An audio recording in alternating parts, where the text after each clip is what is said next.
Hey everyone, welcome to the 7th episode of the Conscious Podcast. On this podcast, I caught up with a good friend of mine, Matthew Bate. Matthew is the co-founder of Seeds of Awareness, ex-professional AFL athlete, holistic nutritionist, wellness advocate, and a great guy with a lot of interesting self-awareness insights to share. We covered some really insightful topics in this conversation, including Matthew's experience with addiction, the journey to wholeness, how to surrender to the body for spiritual growth, being present and learning from each experience, plus a whole heap more. I loved picking his mind and hearing about his personal learnings. There's a heap of great points in this, so sit back, take some notes, and I hope you all enjoy.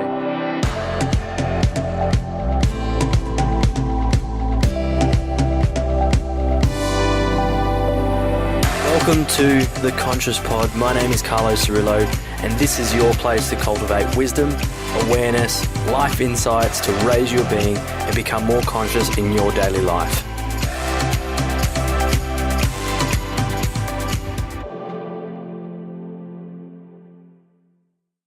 Before we start, I just want to give a quick shout out to a company I love so much, Snackbox Co. We founded Snackbox Co. in 2017, and our goal is to make healthy snacking simple and convenient. I love what we're doing, and I believe this is one piece to help improve the big puzzle of health in Australia. And hey, who doesn't love a snack? If you want to see our range of delicious snack boxes for home, work, or school, jump on to www.snackboxco.com.au/brands and see what we've got on offer. Matt, how are you, man? Good, mate. How are you? I'm good. What's been happening? Not too much. Just enjoying different sort of life up here in northern New South Wales, where you've come to visit. Thank you for visiting. And we're up in near Byron, so the town is called... Oh, we're in Suffolk Park. Suffolk Park, right near Byron. Yep. Great place in Australia. It is. It's beautiful, yeah. So made the venture up here from Melbourne about a year ago, and yeah, really enjoying it. Awesome. What made you move up here? Me and my girlfriend basically just wanted to go on a little bit of an adventure, try living somewhere new, and probably got a little bit sick of living in a bigger city. Wanted somewhere a little bit quieter, wanted somewhere by the beach, a bit warmer. That was probably it. Playing too many football games out in the freezing cold of Melbourne winter, I think I just couldn't handle it anymore. But I still absolutely love Melbourne and go visit as much as I can. But we just sort of wanted to give it a go up here and really enjoying it so far. And the beaches are gorgeous here, as we've been experiencing the past couple of days. So they are. I can see why you moved. Yeah, it's not that hard to see. Yeah. Yeah. What are you most excited about in life right now? I think what I'm most excited about is it's not really just one thing, but probably working on myself and clearing away any things within my body or from my past that have sort of been sabotaging me and blocking me, and learning to be more present and learning to find more joy in simple things. And I am certainly finding that is what is exciting me these days is just simple things, just being present and sort of tapping into the joy that each present moment brings when you kind of connect it in. And it can be as simple as a walk down the beach, or it can be simple as connecting with a friend or enjoying a nice meal, all these sort of things. I'm finding more and more joy in these things. So that's been really, really nice. And probably the project that I'm also excited about is Seeds of Awareness, which is a project my girlfriend and I launched about a month ago. So really excited about that too. Awesome. So it's being more present and enjoying the moment. Yeah, well, that's essentially what Seeds of Awareness is about, helping people come back to wholeness. And wholeness is something that's a little bit hard to explain in one sentence. But that's what this, what we sort of want to invest a fair bit of time and energy into doing, is helping people understand what wholeness is and why we've been fragmented away from it, and how, as a culture, we've been conditioned to live in our heads and view everything through the fragmented perception range of the head. And when the head is disconnected from the wisdom and the intelligence of the body, we become ruled by fear, we become ruled by anxiety, we become ruled by that monkey mind, incessant chatter that's always going on in the head. And, I think that daily life becomes kind of miserable because we're constantly ruled by scarcity and fear and thinking about, I think Brené Brown, who wrote the book, I think she's a professor, does a lot of work on vulnerability. Yep. And she wrote a book, Daring Greatly, and she talks about how we're so programmed to wake up. From the moment we wake up, we tell ourselves what we're lacking. We wake up, we say, I didn't have enough sleep last night. And then we'll go, I don't have the right food, or I've got so much on today. I've got this ache in my body. We're just constantly reaffirming to ourselves what we're lacking. Yep. And whereas the body, I think what we've disconnected from massively in our culture is the body's intelligence, the body's awareness, and our intuition and our feelings. We sort of try to think our way and analyze our way through everything, thinking that we can gain fulfillment and happiness in our life through just intellectually solving all our problems. Whereas what I think true fulfillment and true peace comes from is just surrendering back to the body, and the body is anchored in the present moment. The body is beyond the illusory construct of time, which is purely a head construct. When you actually think about time, the future hasn't happened. The past has already happened. So neither of them right now actually exist. They're completely illusory. But that's the construct that the head lives in, constantly living in the future and constantly living in the past and constantly out of the present. And that's where I think a lot of anxiety and a lot of fears arise from. Whereas the body is anchored in this present moment, tuned into the energies that are happening right now. And I think, I'm not demonizing the intellect and the analytical factors of the head. They're really, really important. Then I think there needs to be a balance, and that's where that yin-yang philosophy comes from, the Taoist symbol of yin-yang. It's that balance between our male and female energies. And they believe the male energies are in the head, where it's focused on logic and structure and analyzing and intellect, whereas the female qualities of humanity lie in the gut. Yep. And that's our feeling centers, our emotion, our intuition, our sensitivity, our connection to nature, our perception of wholeness. And we're conditioned from a very young age. It starts in the schooling system, I think. Well, probably doesn't start there. It starts from learning from our family.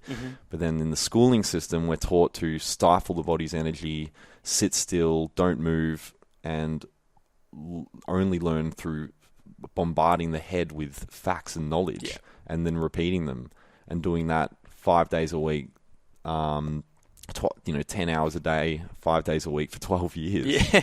It's massive.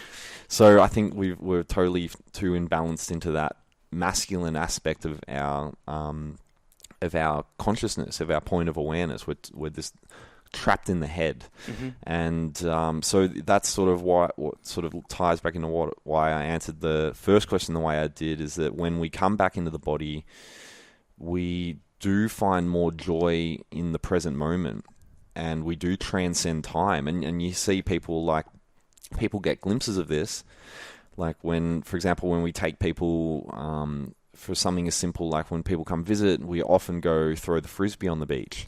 And the frisbee is a very embodying practice because it just gets you out of your head. You're in your body. Yep. You're just in the present moment. And we'll be throwing and people will be laughing and having fun and totally out of their heads. And always at the end of it, everyone will be like, wow, I can't believe the time. I can't believe how much time went by, because you were transcending time in that moment. You were only in the moment. So time didn't exist. And so your perception of time gets all distorted. And it's the same when we take people on hikes. And that's why, nature immersion is so important. So, essentially, that's been a big focus of mine, because I've still got a lot of work to do on myself to get out of my head. I'm not, saying that I've achieved this. But that's essentially what Seeds of Awareness is all about. Yep. Yeah, helping people with that process of getting out of the fragmented head and coming back to the wholeness of the body. Mm-hmm. Awesome. So we've known each other for a while through doing being in a company together, and I've known a bit of your story. But for people that don't know you, what's a quick wrap up of your past and what's gotten you to here today? Yep. Quick wrap up. So I was born and raised in Melbourne. Yep. For anyone who knows Melbourne, I grew up like out near the Yarra Valley in a little town called Wandon, sort of out near Hillsville and all those places. Beautiful country out there. Moved close to the inner city. I was obsessed with footy, Aussie rules that is. My only ambition in life was to play professional footy from the age of like as little as I can remember. And that obsession turned into a reality. I ended up making it into the professional leagues, played 8 years, was lucky to play over 100 games with the Melbourne Demons. And then at the age of nearly 30, I finished football, and then a year later decided to move up here to Byron Bay. Awesome. That's in a nutshell. Yeah, there's plenty more to it, obviously, but that's a nutshell. Sweet. And what got you started into the journey into wellness and wholeness and all that type of thing? Because you're also a holistic nutritionist. Yeah, that's right. That's probably a bit I missed in that little wrap-up. Yeah. So, yeah, around about the age of 25, 26, 5-6 years ago, I was feeling a lot of disharmony in my body. I was feeling a lot of aches and pains. I was playing professional sport at the time, so it was understandable, but it was pretty chronic, the pain. I was like, all over my body, from my back to my Achilles to my knees. And I was taking a lot of drugs, like a lot of anti-inflammatories, a lot of painkillers. Yep. I got quite addicted to sleeping pills for a good 8-9 years as a result of just not being able to handle the stress and intensity of a professional sporting career. And being trapped massively in my head. Yep. I can see that now. I had no faith in my body and in life. Just was just trying to control everything, and that breeds a lot of anxiety and fear. And so I think I just became disillusioned with how I was feeling. This became extremely disillusioned and started looking for alternatives.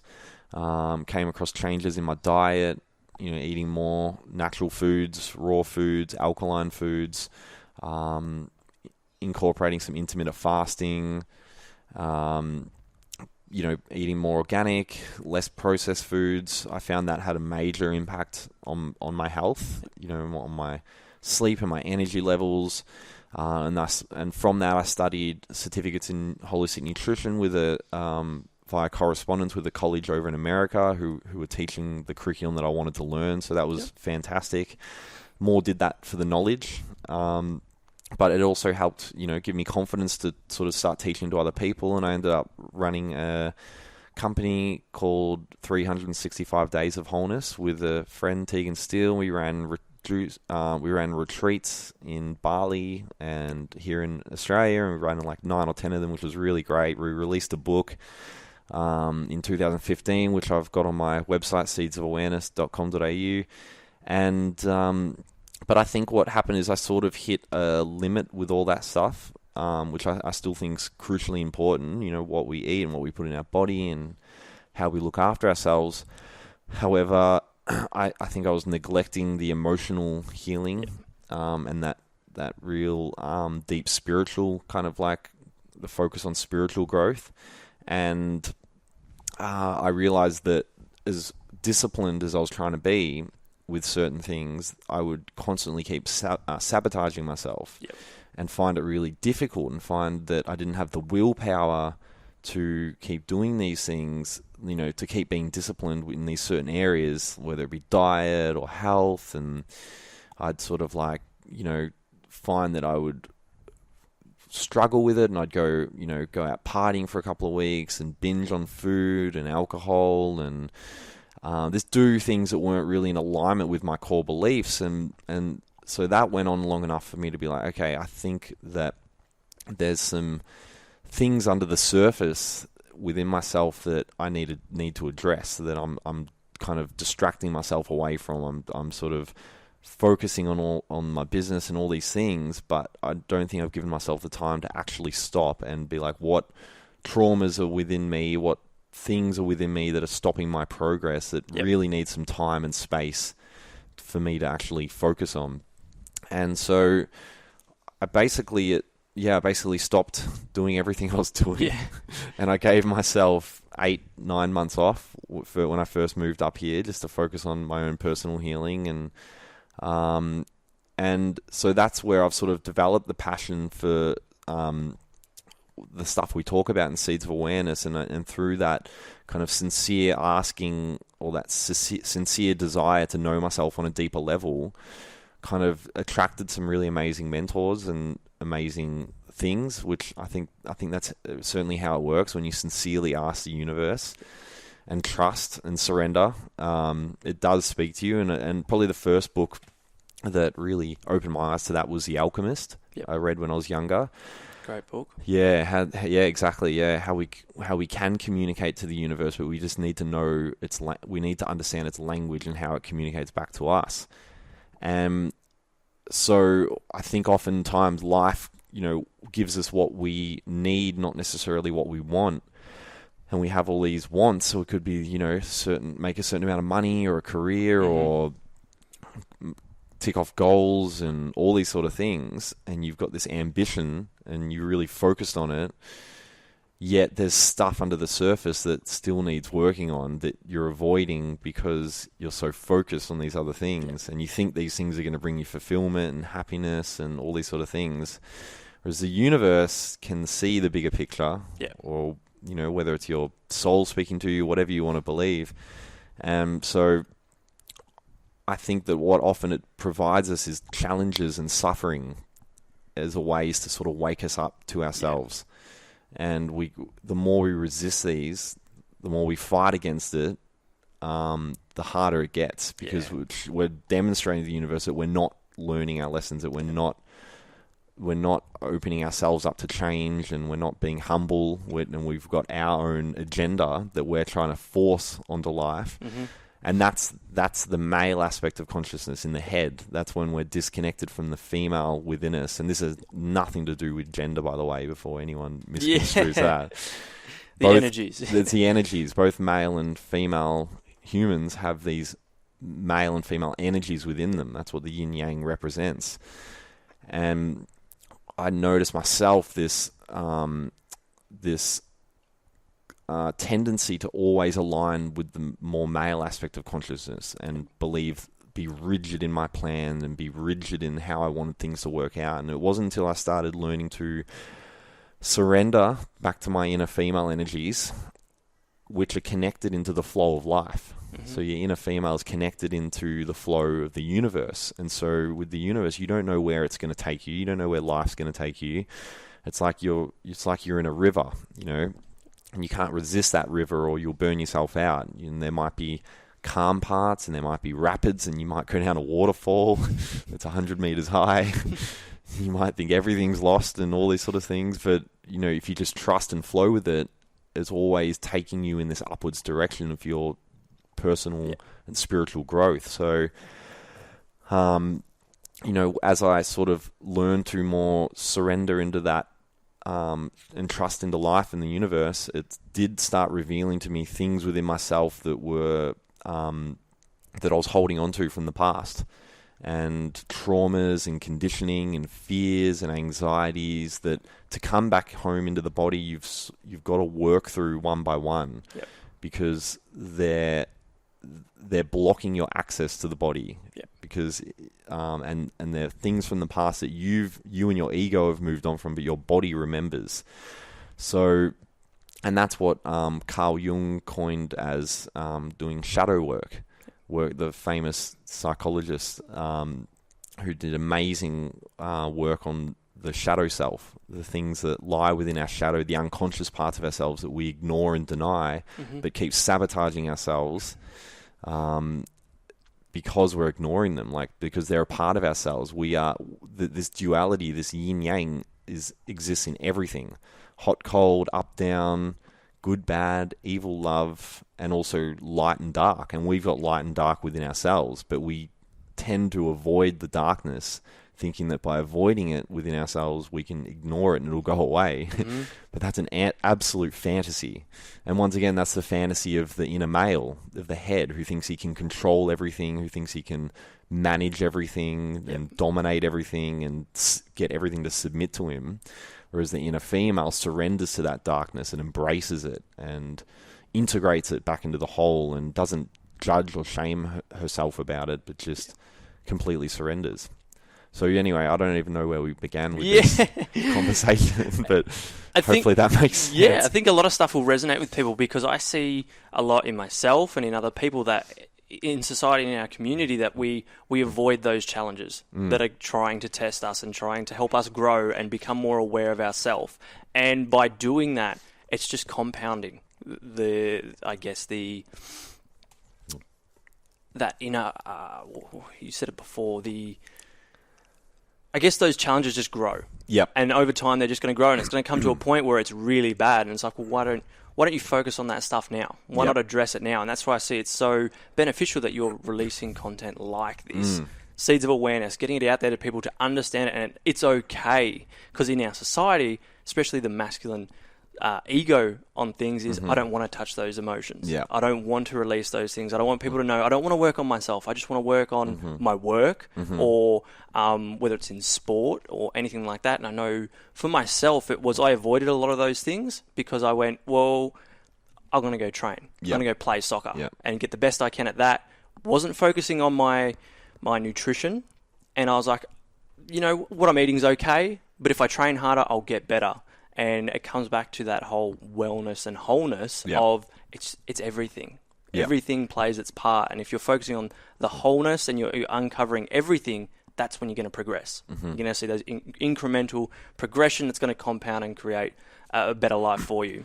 Yeah, no, you're spot on. And I think I sort of, the analogy I look at it is like you can either, like, if you're humble and you're surrendered to life and you're trusting in life and you're open to change, all the things which the inner male doesn't like to do, the inner male energies, when I say the inner male, I mean the inner male that's disconnected from the female, because when they're in harmony, the male brings amazing strength and honor and focus and determination. He's a crucial aspect of our inner being, but when disconnected, he becomes attached to the ego, and the ego needs to control everything, and the ego doesn't like to show vulnerability. It doesn't like to be proven wrong.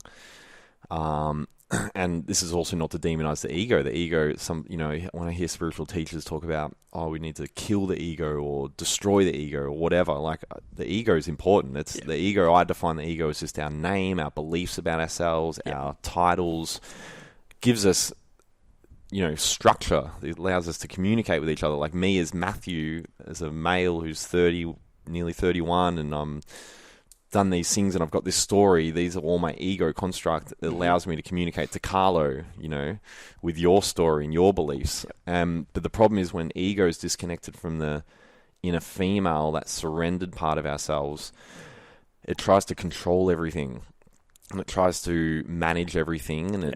And that's where all our anxiety and fear comes from, because you can't control everything. Yeah. And so I think life is always trying to bring us back to a place of wholeness. And so it'll bring us the situations we need. We'll attract the situations we need in our lives to bring us back to wholeness. And we can either allow life to give us a little bit of a tickle of from a feather on the neck, just to wake us up. Hey, just a little reminder. You need a few little areas there you're being a bit rigid in and need to kind of, chill out a bit. Or we can... it might require that life gives us a hit over the head with a sledgehammer. Yeah. And unfortunately, that's what a lot of people require, and it's what a lot of people get. Yeah. And it can come in the form of disease or illness. It can come in the form of suffering, depression. It can come in the form of addictions. Yeah. It can come in the form of all sorts of things. And there's one guy, Dr. Gabor Mate, who I love. He's a doctor, and he's worked with the most full-on addicts of the most full-on addicts. Like, he's gone deep into the trenches, this dude. And he's in his 70s, and he believes addiction is a spiritual is a calling from our soul to bring us back to who we truly are, to awaken us back to who we truly are. And I believe, I can see now with my addiction to sleeping pills, that it pummeled me into submission, this addiction. I tried for 8 to 10 years believing that I could control this, I could find a strategy out of this. And it wasn't until it backed me into a corner where the only choice I had was to surrender, to die or surrender, and just to embrace this part of myself and find out what my body was trying to communicate to me. And some people are so locked into their ego and so locked into their stubbornness that they will die before humbling themselves and surrendering. And it's challenging, especially when it's family or friends or things like that. But essentially, the more we can open ourselves up and humble ourselves and admit that we don't understand everything, and admit that we're confused, and admit that we're afraid, and admit that we've got these traumas that we're holding on to. Because I personally think, I can't remember who said this, but someone I follow said, I don't think any adult makes it to, or any person makes it to adulthood in this society without being traumatized in some way. And I really believe that, because we're so sensitive as kids. We're so sensitive. And so even dysfunction in your family, even bullying, even a teacher saying a certain thing to you, even being told no, can traumatize you as a kid when you're just pure love, when you're just pure openness, pure everything. Yeah. And you just want to be loved and accepted. So what we don't realize, though, is that when we grow older, we still have that pureness in us. We still have that amazing inner child who's innocent and pure and sweet and just wants to be loved and accepted. But we close it down with all this emotional armor and all the stories we tell ourselves. Being in our head, yeah. And then because we're disconnected from that inner true self, we've got this big hole in our being that we need to fill with all this external stuff. So we go, and because we're craving validation, our inner child is craving validation that is suppressed deep into our shadow. We've just blocked it out, but it's down there asking for some attention and love. So we think, okay, well, that's when our societal conditioning comes in. We think, well, the only way to get love is to make lots of money, or the only way to get love is to go have lots of sex or go party, or the only way to get love is to prove my worth to everyone by achieving all these things. And I've got nothing against achieving lots of things, but often we do it as a way to distract ourselves from what's truly going on under the surface.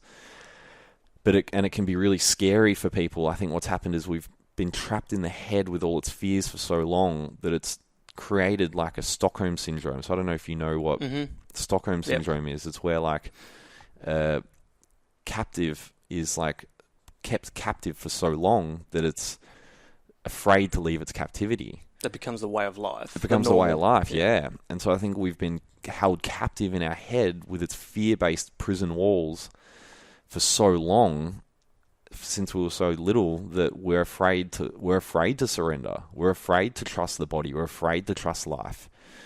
But what we don't realize is that's where we're meant. That's our home. Wholeness and surrender is our home. It's it's our natural state of being. And you do, when you're there, find so much joy in each present moment, and so much joy in simple things, in just living and just being human, in just being a human being, not having to do all the time and prove yourself through doing.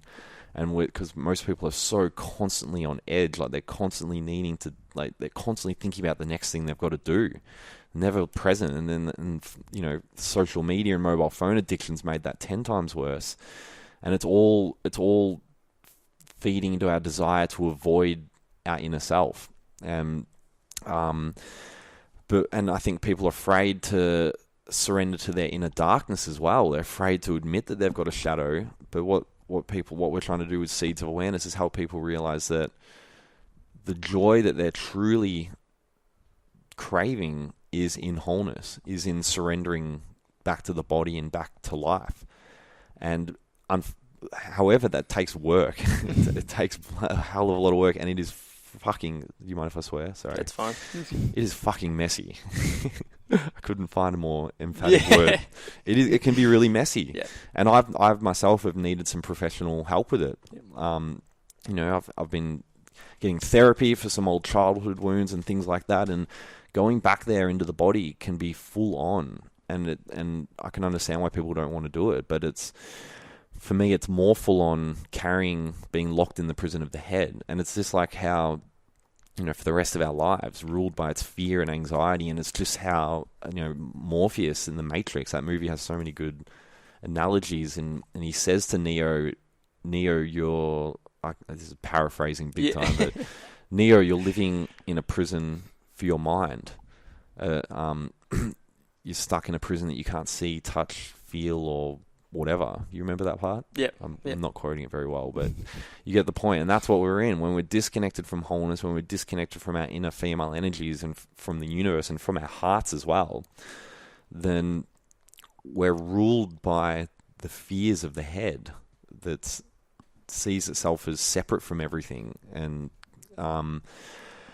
so have you yourself, Carlo, had experiences where, like, can you relate to what I'm saying there in terms of life giving you what you need, whether it's a tickle of the feather or whether it's a hit over the head with a sledgehammer? Have you had moments like of life sort of humbling you, or, I mean, you're only quite young, aren't you? Yeah, 23. Yeah. So I find it amazing that you're talking about these things and, having discussions with people about these things. It's amazing, because at 23, I was just about footy, career, girls, and drinking beer.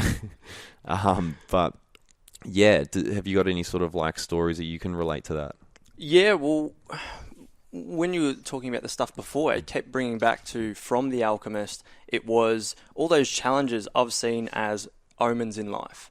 And they're, like you were saying, like the universe, all those energies bring that about to teach you a lesson. Yeah. And as it says, Paulo Coelho's The Alchemist, they're omens in life. You got to realize these things. Whether you go left or right from that is totally up to you. There's no right or wrong there. But it's realizing that these are a lesson. And you've got to learn from that. And man, there's so many that I could talk about. One could even be, the fact of having no money. So being overseas, having no money, stealing from supermarkets. It was like the moment where doing it and then having that kind of that awakening where it's like, hang on, that's not you. Like, why are you doing this? Like, you are okay. You're not in a poverty country. It's not like, yes, I may have had no money in my account, but I did have parents that could send me money type thing.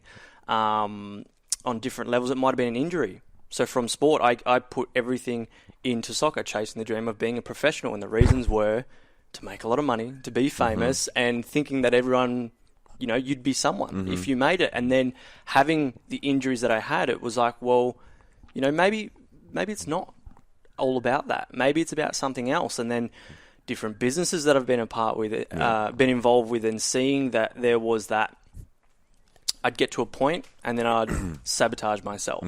I'd, especially with soccer, like I'd train so much and then I'd not do that extra work. I'd be like, no, I'm at this point. I'm fine. I'm good. Like, I can't get any better. And that's never the case. Like, you're always working on growing and becoming a better person. And I think that it does come down to noticing these things, being grateful for these things because it is a part of life, but then noticing them and taking action on them.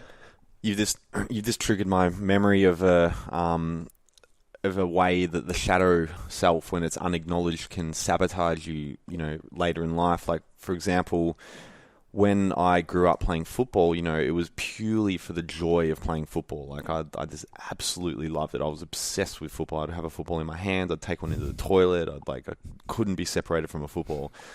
And as I, however, after going through high school and going through family dysfunction and, bullying in school and all these sort of things, football started to become a way for me to achieve, not so much escape for me, but it was more my way of thinking, if I achieve great things in this, then I'll receive the love and validation that I'm craving.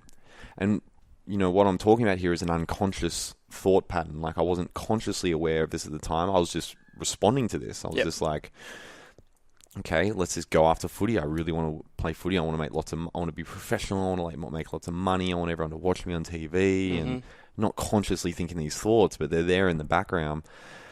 And so when I did make it, I attached all my validation and worth to this career. Yeah. You know, I thought that people would either like or not like me, love or hate me based on my on-field performances or based on what I did on the footy field. And so what that does is that I became deeply, deeply attached to controlling the outcome of what happened in my footy career. I had to make this work. It was life or death. I had to be successful in this. And what happens when we deeply attach to an outcome, because the truth of the matter is life, the universe, whatever, my higher self might have a different plan for me, a different layout of my life that is actually, you know, might more closely aligned to my purpose here, but I won't surrender to where it's taking me if I'm fully committed to controlling the outcome of this career, because I believe that I need to make this work or I won't be worthy of people's love and attention and validation. And that's where I realized my sleeping pill addiction started, because I would get so much anxiety at night about not sleeping, about pressure. not performing, the pressure about not only the pressure of, you know, being in a professional environment, but the pressure I'd put on myself. Yeah, self-pressure, You know, it developed into a full-blown sleeping pill addiction. And then I would, you know, party, you know, need a big release from the tension and pressure I'd put on myself at end of each season, and go out and get wild drunk at footy trips and, you know, in the off season and all these sort of things. And I would get anxiety about my performance. I could never turn my mind off. I was constantly thinking about what I did at training, what that person said to me, what the coach said to me, what their body language was like. It was horrible. It was just never ending. And this eventually had burnt me out. I couldn't keep living this way anymore, but it all stemmed from the fact that I was so obsessed with controlling the outcome. I was so attached to the outcome because all of my self-worth was dependent on this outcome. And this, you know, traced back to childhood wounds that I was carrying, where early on in life, you know, experiencing bullying, experiencing family dysfunction, experiencing various things, caused me to form this belief early on in life that I'm not worthy of love. That I need to prove myself to people in order to be worthy, to be accepted. And so deep down, my inner child just wanted to be accepted, but I'd attached this career as being my ticket to that acceptance and love. And so that's a good example in my life how, you know, that wound that I was carrying from childhood was there in my shadow self, unconscious to me and suppressed and repressed because I was afraid of showing vulnerability. I was afraid of being seen as weak or anything like that by showing that I had these fears under the surface of not being loved and accepted. And, you know, that's a good example that even though you think you've ignored it and it's gone away and you've moved on with life and you're an adult now and you're doing all these adult things and that inner child doesn't mean anything, it's still there. And life's going to come throw it in your face. Yeah, and it will keep coming. It will keep coming up to reveal itself to you through the body. Life will try to show you that it's there in many different ways, all sorts of different suffering, until you go, okay, I'm ready to surrender. I'm ready to work on that. I'm ready to reveal that to the world and allow this to be healed. So yeah, that's hopefully that, you know, that's an example in my life how a whole career was based around on this one core belief that I'm not worthy. And it's quite concerning that people could go on their whole life into adulthood, have children, and still have these traumas undealt with and suffer in that kind of a jail of their mind for their whole life and not be able to find that fulfillment or live that life where they're actually enjoying and they're surrendering to what's happening and having that ultimate enjoyment. And it's also why we're such an addicted society, because when in a state of wholeness, or when I've had glimpses of being in this wholeness, you know, deeply connected in my body in this deeply surrendered state, the joy and peace you feel is profound. It really is. It's this profound acceptance of what is, and a profound surrender to wherever your life goes. You're okay with that, with everything, even with dying. It's all part of the flow. And I think this wholeness, this peace is something we're craving. We intuitively know that that's our true state, but we've been disconnected from it for so long and trapped in, as you said, the jail of the head for so long, ruled by these prison walls of fear and anxiety for so long that we just crave some relief from it. Yeah. We crave temporary relief. And our Western culture is designed to prey on that desire for relief. Yeah. It will provide us that relief through junk food, through drugs, through sex, through porn, through social media addiction, through gossiping, through alcohol, through partying. There's a million and one ways, and this is not coming from a place of judgment. I've ticked the box of basically every one of them at certain stages, but it's more just demonstrating to us that this craving for relief that we're all after is showing us that there's a part of us craving wholeness, the peace and joy and surrender that comes from wholeness. Because, when someone does a line of cocaine, they get 30 minutes to 60 minutes of relief from their inner stress. When someone drinks alcohol, they get temporary relief. When someone takes MDMA, they get temporary relief from their inner strain and stress and fears. But the problem with these, and I've got nothing against these, for some people they can actually be really beneficial in some ways, but the problem is that you crash back down, and probably even worse than where you began, because you've got to come down to deal with. And it's the same with food. You can get temporary relief by eating a big burger and chips and Coke, but then you've got the come down. Yeah. So we'll keep perpetuating this cycle of artificial relief and then come downs, and then more artificial relief and come downs for our entire life, until we are ready to surrender to wholeness. Yeah. So, and it's as I said, it's not as easy as just going, I've surrendered to wholeness. I'm done. I'm peace. It's working through the things within us that are blocking that access to wholeness, the traumas, the fears, the things that lie in the shadow. Yeah. Very interesting. And where can people start? Well, the starting point is honestly just sincerely asking for support. And just, you don't necessarily have to say I'm asking for support. It's just by humbling yourself and opening yourself up to allow the universe to bring things to you, to provide things to you that are what you need for your development. And it's so unique to each person. So I can't say to a person, read this book, or go see this therapist, or go talk to this person, or read these affirmations, or go do this. You can't say that, because each person's soul journey is completely unique to them. Yeah. And but the one starting place is to humble yourself and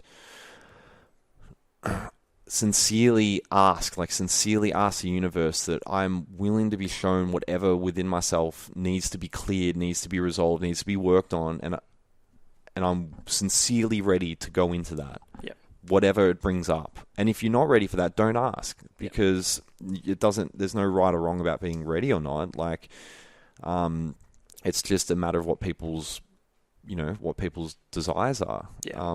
And sometimes we need to go through the chasing money and the ego stuff to get to that place where it's important to actually go through that. I look at my 10 years of chasing career and being highly ambitious is an important part of my journey. Yeah. So it's, and all we can do though, as people who are helping other people, is plant seeds of awareness, which is exactly why we named our project Seeds of Awareness, because all you can do is lead by example and be as authentic to yourself as you can be. Yeah. And everyone who comes in with vicinity, everyone who comes and hears your voice and feels the vibration of you, that plants a seed of awareness in their consciousness. And who knows, anyone who has an awakening, a spiritual awakening or whatever, the seed for that awakening might have been planted 15 years ago by someone, or something they read, or something they did, or some experience they had, and that seed's been lying dormant until something triggered its awakening.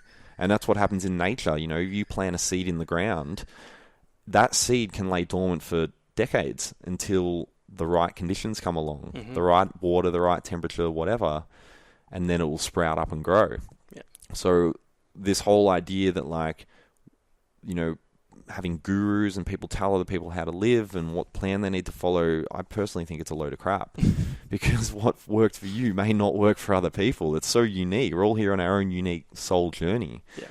So, yeah, that's the only answer I can really give to that. Yeah, love that. And I think, like, listening back on that, it brings up to me that some things that I've had in conversations recently with people is let your life influence and inspire others. You don't need to force anything upon anyone because, like you said, it's all unique to everyone. So do what you've got to do what feels right to you and what's at the time ready for you, whether you are surrendering and going through these changes, and then let that inspire other people. Yeah, exactly. Because they've got to wait for their time. Yep. Or, like, they've just got to wait for what feels right for them. It's so true, because the thing is, like, if you actually try to force an awakening or force a development of someone before they're ready, it can actually knock them back quite a few steps. Yeah. It's actually, it's quite inconsiderate and negligent in some ways, because when you're not ready to receive something, it's not going to be received. Yeah. And if anything, it triggers cognitive dissonance. Which for anyone who won't want to go near anything that's like that. Yeah. Totally. So for anyone who doesn't know what cognitive dissonance is, it's where an information you're receiving or something you're hearing or seeing or receiving conflicts so greatly with your currently held belief systems or framework of the world that it sends your mind into massive dissonance and brings up heaps of uncomfortable emotions. Really, cognitive dissonance brings up a lot of discomfort in people. And so, yeah, if you talk about something someone's not ready to hear, or you do it in a way that's forcing it on them, and it brings up cognitive dissonance, as you said, they might not want to touch that subject again for another 20 years. So it's important just to plant seeds. That's all we can do. Plant seeds and then help those seeds grow by being a supportive, nurturing person, you know, a supporting, nurturing energy, because that's what a seed needs. This needs a nurturing environment, a nurturing amount of water, a nurturing amount of soil, a nurturing amount of sunlight, and it grows. All we need to do is nurture the seeds, and just by being an authentic human, I think. Yeah, love that. What's the best piece of advice you've ever been given? Or your favourite bit of advice you've been given? I'm really terrible with these sort of things. I don't have a great memory. Best bit of advice. I think the best bit of advice I've ever been given would be to trust my inner guidance. Because we are in a world where from the moment we're born, we have everything externally telling us what to do and what path to take. It starts with our family, it starts with our friends, it starts with the school, it goes to the schooling system, the media, politicians. Especially the marketing. Yep, definitely.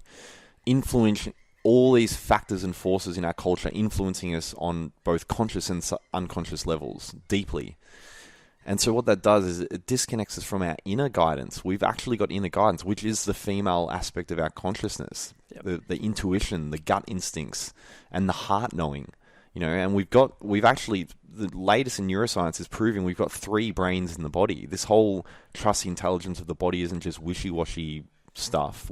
You know, it's actually grounded in neuroscience. They've found there's a gut brain that thinks for itself. They've found heart math have done a ridiculous research on the heart.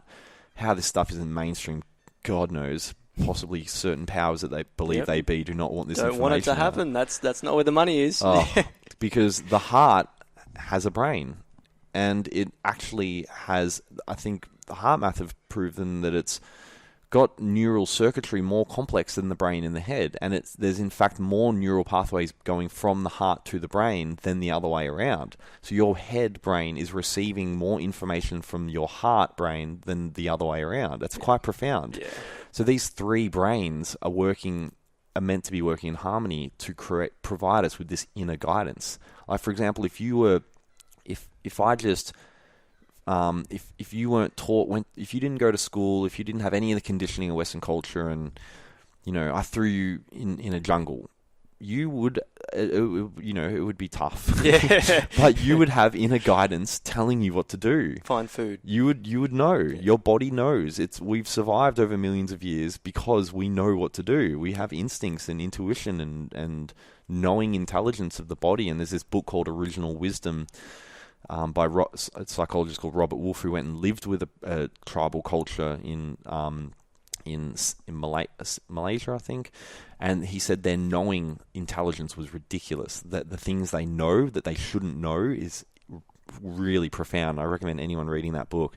So we have this inner guidance in us that we're totally disconnected from because we've been so conditioned to live in the head and listen. The head is disconnected from inner guidance, so it listens to external roadmaps telling us what to do, and then we don't feel worthy if we live up to those plans. So we all, however, it doesn't matter what our parents have done, it doesn't matter what I've done or what you've done or what anyone's done, your journey is completely unique to you. And it's only your inner guidance that can direct you with where you need to go. So the best advice I've ever been given is to clear everything away that's blocking your inner guidance from speaking to you and listen to it. Awesome. Trust it. Yeah. Surrender. Yeah. What advice would you give to your 16-year-old self? Well, if I was there in a room with my 16-year-old self, I think that I would clearly see beyond all the punky attitude of a 16-year-old and thinking I knew everything. Yeah. And I would know that deep down all I wanted was love and connection, and to feel that I was making people proud around me. And so I would just put my arm around myself and let myself know that I'm doing great, that you're doing amazingly, and that you're awesome as you are. And let's go have a kick of the footy. Yeah. I think a lot of people need that message. They need to know that you're doing amazing. Yeah. You're figuring it out. Yep. And the most important people we need to hear it from is ourselves. Yeah. Yeah. So I think we've already touched on, a big problem in society that you think should be talked about more would be that awareness. Would you say that would be your answer to that one? What awareness, sorry? A problem in society that you think needs to be talked about more. Yeah. See, the way I look at it is that there are so many issues in society. You can look, basically every industry is distorted in some way and corrupt in some way, and it can be overwhelming. And if you're not aware of it, you'll get reminded tonight on the nightly news. That's what it's designed for. To pummel fear down your head. All the external stuff. Yeah. And so what happens is we get caught into this delusion that if we fix all of this outer stuff that we see in the world, that we're going to be happy and that we're going to be at peace and all these, the world's going to be fixed. But there's this deep core underlying issue, which is that where the framework we're experiencing reality from is distorted itself. So we're viewing all these things through the head and not through the wholeness of our entire body intelligence, which is this wound. This wound between our head and our body is what Philip Shepherd, who I talk a lot about on our website, declares as the primary wound of humanity. And so I'm like, well, these external things need focus. Activism's crucial and all these sort of things. I'm not denying that. We need to play our part. But, and we can do that in our everyday life through, whether it be what we eat, what we choose to buy, avoiding plastics and, only choosing ethical companies and voting with our dollar and all these sort of things and getting behind movements and all these sort of things and speaking out about things. However, we are doing these things but also avoiding our primary wound. Yep. The work needs to be done on both. And because also people who've delved into the nature of reality of quantum physics, will understand that our emotions and our feelings and our perceptions actually determine this reality. We're co-creators in this reality. And so if we're viewing this world through the fear-based, head-centric, anxiety-riddled head alone, disconnected from our wholeness, then it's very likely we're going to create that sort of world. So this external stuff is, you can find a billion problems with the world, but this one core wound also needs to be a crucial aspect of our focus, I think. And another analogy I use is like, if you can imagine you got a cut on your arm and that arm got infected, and that's your primary wound on your body right now, that infected wound on your arm, and that infection spread throughout your body and it created imbalances all in your body. It created sickness, nausea, tiredness, all these sorts of things. And you started focusing on all these symptoms. Oh, I've got to take this for the nausea, and I've got to do this for the fatigue, and I've got to do this, all the while avoiding cleaning up this primary wound on your arm. Does that make sense? Mm-hmm. So that's the way I look at it. Yeah, we've got to focus. You've got to take care of the symptoms. We've got to focus on them, but we've also got to pay massive attention to this primary wound. So the point of Seed of Awareness is sort of like my waving the flag at people, being like, guys, it's great everything we're doing, but there's this huge thing here that needs addressing. Yeah. And it's hard though, because what Philip Shepherd says is that because we've been disconnected from wholeness for so long, not only in our own lives, but as a culture, he says we started living up towards the head, moving up towards the head about 6,000 years ago. You can see in our literature and our art and architecture, whereas before that we experienced the world down in the feeling centers of the gut. But he says that because we've been disconnected from wholeness for so long, we're whole blind. We're blind to what wholeness is. It's not there for us. Yeah. We've disconnected so much that it's not there.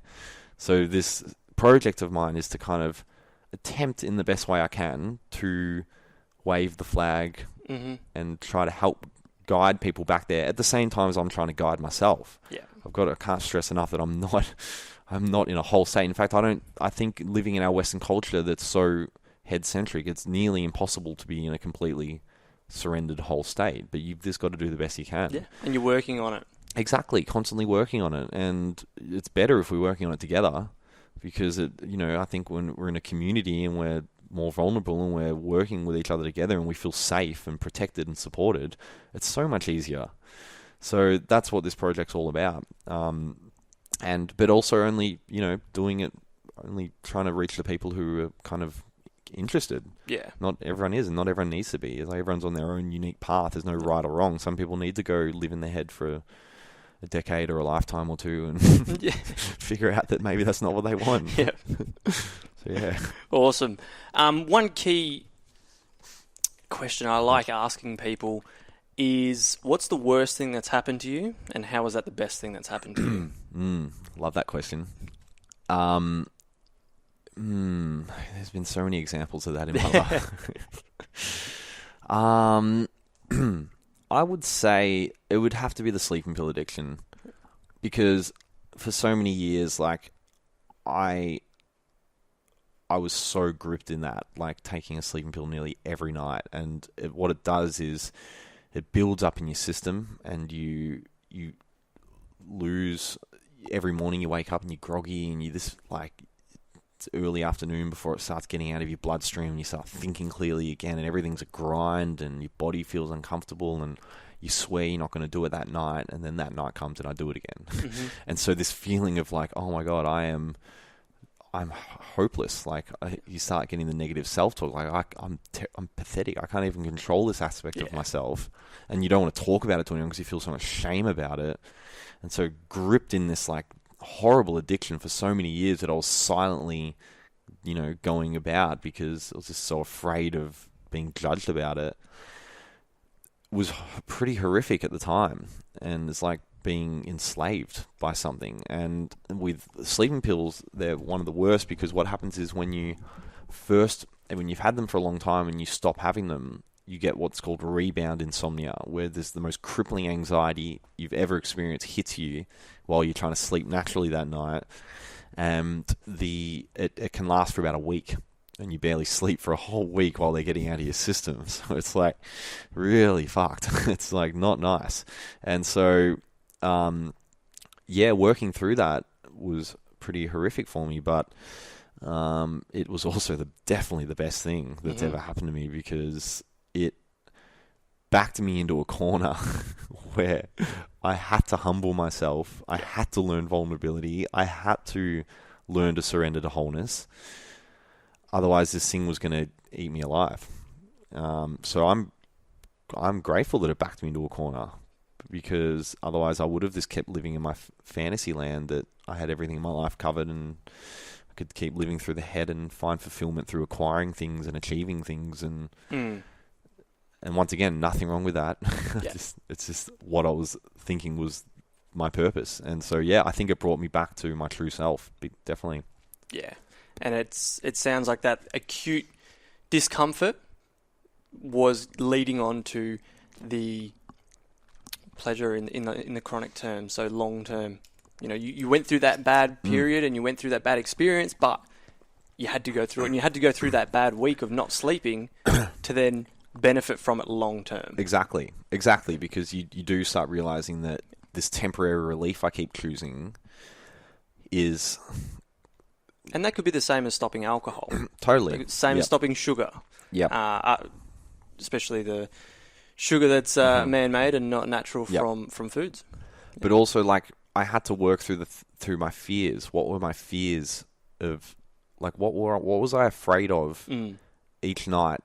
Why was I afraid of being on my own? Why did I have to sedate myself? What was I truly afraid of, and where did that fear originate? Where did that come from? And how do I go back there, and how do I readdress that and bring that back up within myself and reintegrate that back into myself and calm that part of my nervous system down and allow myself to realize that I'm okay, I'm safe, I'm fine. It's not easy, you know, and I needed therapy for that. I needed some professional support because I couldn't do that on my own. And so, but I truly do believe that addiction was my soul crying out for some recognition. Yep. Was possibly a contract I signed before I came here of saying, if I get too disconnected from who I really am and I get caught up in the ego and my head, give me this addiction, and if it doesn't kill me, it'll bring me back to wholeness. Yeah, it'll teach me the lesson. But I need that, because I need to learn. And and you'll learn from it, totally. And you'll feed that learning back to your soul, which is, you know, a YouTube channel I've just created recently. I've called it Soul Growth, and I talk about this in a video I did titled Forgiving Ourselves and Letting Go of the Past, where I talk about, let's say, and people might have different beliefs around this. Some people might not believe they're a soul, but whatever. I've got a strong feeling within myself that I am much more than just this physical body. That from a soul perspective, you know, if you come from this realm of oneness, of this realm of ultimate connection, of ultimate higher awareness, of understanding everything instantly beyond linear time, how much could you learn from that realm? Possibly not so much. There's not so much growth that could come from that realm. This is only just me hypothesizing, by the way. I don't know for sure, but I would guess that if you really wanted to learn, you would choose to go into the realm of duality, of the physical world, of fear and anxiety and confusion, things you've never experienced before, challenges, hardships, suffering, evil, darkness, all these things that exist in this realm that we have to face, and all the while learning to trust yourself and connect back to your soul essence whilst under this intense pressure. Dan, that sounds like a good soul school to me. Yeah. It sounds like if I could create a video game for myself to learn in, I couldn't create anything better than that. Yeah. So the way I look at it is like, we're here to learn. We're here to feed back learning to our soul, so that when we, you know, this suffering, the things that we go through, that there shouldn't be any judgment. We've signed up for this. We want this, possibly. You know, we're learning massively from this. And so that's the way I look at it. And I find that when I take that perspective, a big wave of calm comes over me. A big wave of like, oh, this is all perfect. No, I'm perfect. All my flaws, all my darkness, you're perfect. And that's it's a really nice way to look at it. But perfect, but also we don't want to, we want to keep working through our stuff. Keep growing. Yeah, keep growing. Yeah. Yeah. Leads back to surrendering. It always does. Yeah. You'll be in peace. But I think it does always come back to surrender. But also I think it needs to be elaborated on a lot, because surrender's a word that's just thrown around a lot. It's kind of like love. It's just used a lot. And so do people truly know what it means? Or like fully understand it? So yeah, that's what we plan to do with Seeds of Awareness, is to see if we can help bring a bit more awareness to this stuff. And what does it mean to you to be conscious? For me, consciousness and higher awareness is there waiting for us in the body. Like this whole idea that we've got to keep learning more stuff, read more books. It's all great, and I love reading, I love learning, but it's all there in our body. Everything, it's all there. The knowing, and like that's this book, Original Wisdom. It talks about these native cultures, the way humans used to exist. We used to just know what to do, and I think everyone's experienced that, where we have this knowing intelligence inside us, where we just know something about what direction we should take, or about something about who we are, or anything. And I think that consciousness is about connecting back into that knowing intelligence, that it's our body that's attuned to the present moment, attuned to the energies all around us, connected deeply to nature, to this planet, to the universe, and receiving all the information from the universe. And that's what, like, the work I do, like, really love the work of Greg Braden, who wrote a book called The Divine Matrix. And I don't agree with everything Greg Braden says, but I love this book in particular. And he talks about how we're surrounded, there's no such thing as empty space. Quantum physics is showing there is no such thing as empty space. Everything is filled with energy. And that energy is electromagnetic, and it carries information. And that heart math have actually found that our hearts emanate an electromagnetic field exactly the same shape as the Earth's electromagnetic field, the one that creates the northern lights.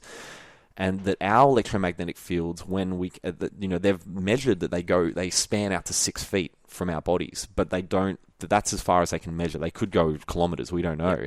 So my electromagnetic field is speaking to yours right now. It's transferring information on unseen levels, and we're speaking to the Earth's electromagnetic field, and it's all sharing information. This is how birds know how to fly thousands of kilometers to one specific place to feed. It's how whales know how to migrate from up north Queensland to Antarctica every year to feed at the exact point of time. It's how spiders know how to build this ridiculously complex web, and they never went to spider web engineering school. Web school. They never went to web, so I don't see a spider mum teaching its kid how to build a web. It knows. Yeah. It's all you look at nature, it's ridiculous what they know how to do. How does a tree know how to create fruit that is the most perfectly packaged nutrition for an animal to come along and eat it and love it and spread the seeds of that tree further along the forest floor? It's an astounding intelligence. It's ridiculous. And the sacred geometry that exists in nature, and what we've forgotten is we have that knowing intelligence inside of us. How does our body, for example, know how to grow from a single microscopic cell into a conglomeration of 100 trillion cells that can walk, talk, breathe, digest, eliminate toxins, all these things? Function. Yeah. How does it know? Everything in its perfect place to work. Perfect. And so this knowing intelligence, your cells know what to do, which means you know what to do. But we've disconnected from that knowing intelligence. So what was the original question again? What does it mean to be conscious to you? Yeah, so that's what it is this knowing intelligence that is in front of our faces everywhere in nature, from plant life to animal life to insect life to bird life to whatever, fish life, everything is within us as well, and we just need to surrender to it, to connect back into that knowing intelligence and sincerely ask life to help us, reveal to us anything that's blocking our access to that, and to help us clear it, and that we'll be there we'll be there, ready, showing up for work with complete humbleness, complete authenticity, and openness to change. And that brings you back to not learned knowledge that you've learned through a book or whatever, through to this knowing intelligence. That's what I wanted to finish off with. Yeah, that divine matrix book.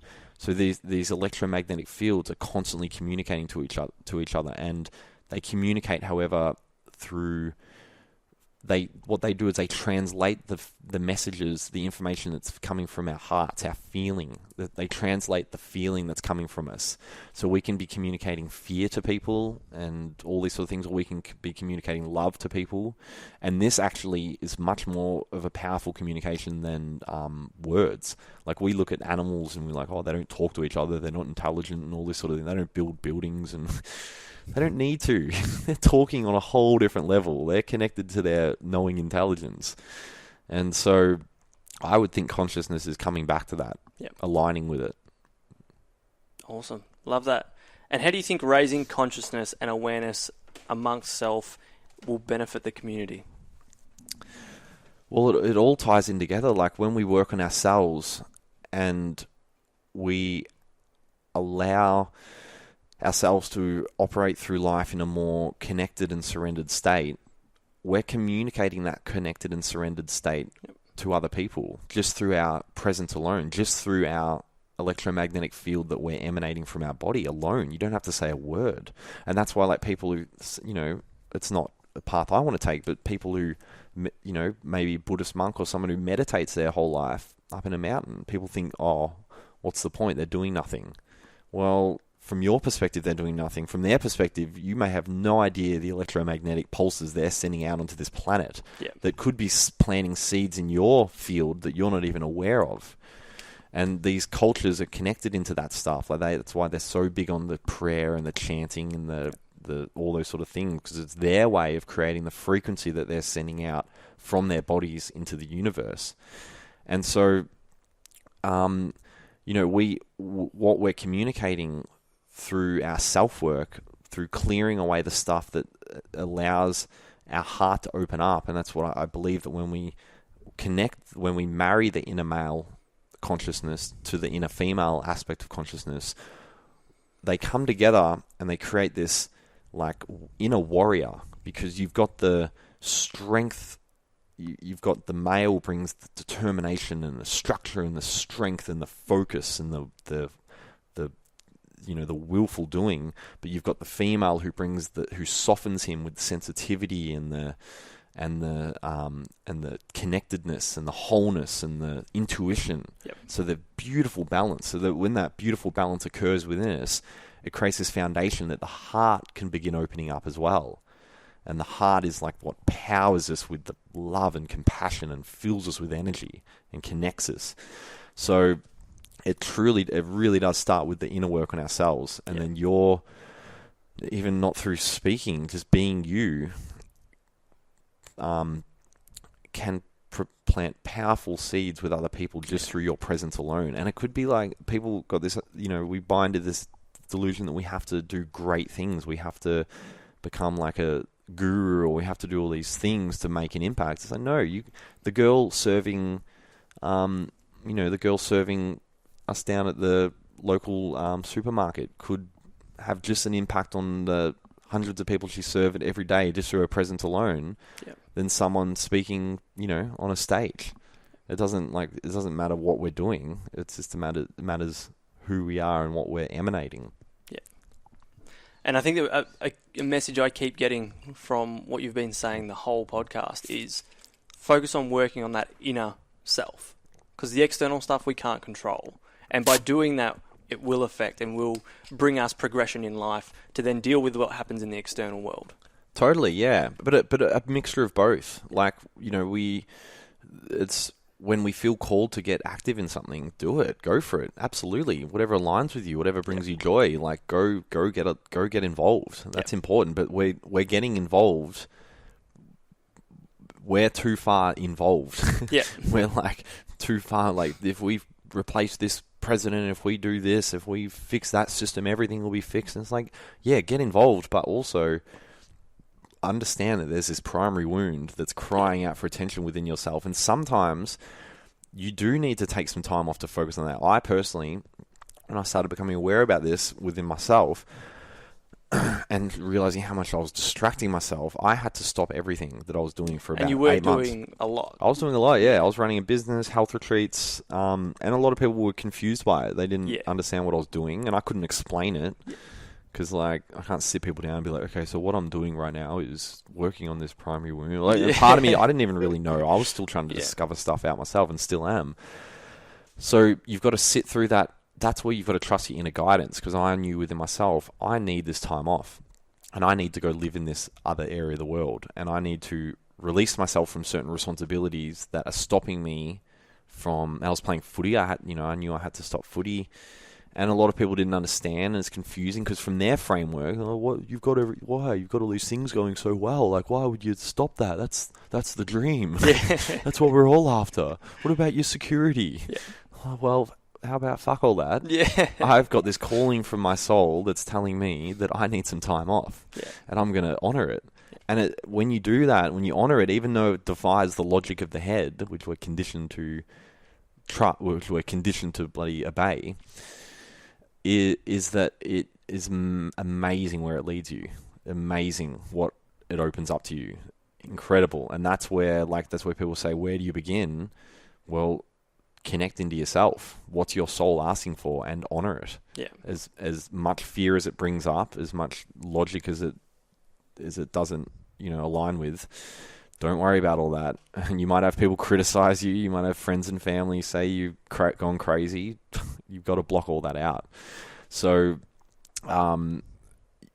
it's that balance and listening to yourself. I might have a period soon where I want to be even more active, like in external things. And if that feels right, I'll go with it. Just go with that flow. There's no right or wrong, but there's only listening to yourself or not listening to yourself. Mm-hmm. And where can people connect with you more and find out more about all this stuff? So we've got seedsofawareness.com.au, which people can subscribe to, and newsletter to get sort of regular updates and stuff. I've just started up a YouTube channel called Soul Growth. I've got a series that I'm calling Soul Growth, and a series I'm calling Vibrant Health, because I still am really passionate about health and nutrition and stuff like that, but I want to tie it into this bigger picture. Yep. And also, I am about to start a podcast, very much inspired by your good self, Carlo. It's a way to hopefully reach more people, and I think I'm gonna call that Seeds of Awareness as well. Yeah, excellent. And I'll provide all the links to all of that in the show notes, so that you can connect directly to them, and also the references from the books that you've spoken about as well. There's going to be quite a few, so it's going to be a long show notes. Yeah, well, I think I've got nearly every book I would have mentioned on the resources page on my website. Awesome. So, I've got everything that's basically influenced me. I've listed and got links to on our website as well. Excellent. Well, just want to finish up with acknowledging you for all the work you've been doing in yourself, but then for other people, because you were a massive influence in my life at that stage where I was only 19, and you did play a role in my life in showing me proper nutrition, but then also opening my mind to other things and believing different things, but then also accepting different things in my life. So thank you so much. Thanks for opening up and for spending some time with me in Byron, and can't wait. Hope we get to do it again soon. Absolute pleasure, bro. Absolute pleasure, bro.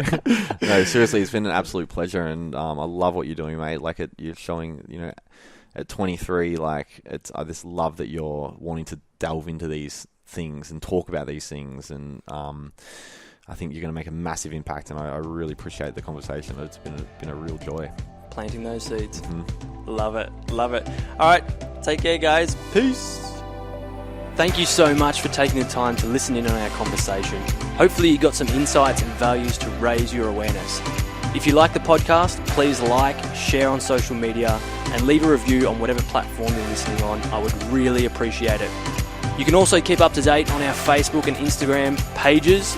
Both handles are at The Conscious Podcast, and also my personal account, which is at Carlo_Cirillo. Until next time, take care and be nice.